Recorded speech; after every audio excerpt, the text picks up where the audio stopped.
સમાચાર છોટાઉદેપુરથી કે જ્યાં ભારે પવન સાથે ખાબક્યો છે વરસાદ। મધ્યપ્રદેશના અડી અને આવેલા ગામોમાં અત્યારે ધોધમાર વરસાદ પડ્યો છે। રંજુવાટ ગામમાં પતરાના શેડ હવામાં ઉડ્યા છે, તો હાટ બજારના પતરાના શેડ પણ હવામાં ઉડ્યા છે। છોટાઉદેપુરના દ્રશ્યો છે કે જ્યાં ભારે પવન સાથે વરસાદ ખાબક્યો છે। મધ્યપ્રદેશના અડીને આવેલા જે છોટાઉદેપુરના ગામડા છે ત્યાં તારાજીના દ્રશ્યો સામે આવ્યા છે।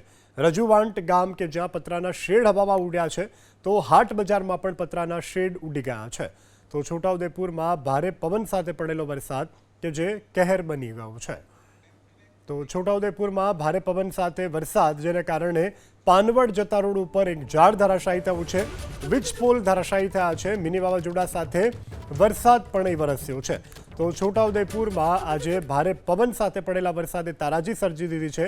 અનેક જગ્યાઓ પર વૃક્ષો ધરાશાયી થયા છે, અનેક જગ્યાઓ પર વીજ પોલ ધરાશાયી થવાની પણ ઘટના સામે આવી છે। ત્યારે આજે છોટાઉદેપુરમાં જો તરફ તબાહીના મંજર નજરે પડ્યા હોય તે પ્રકારની પરિસ્થિતિનું નિર્માણ થયું છે।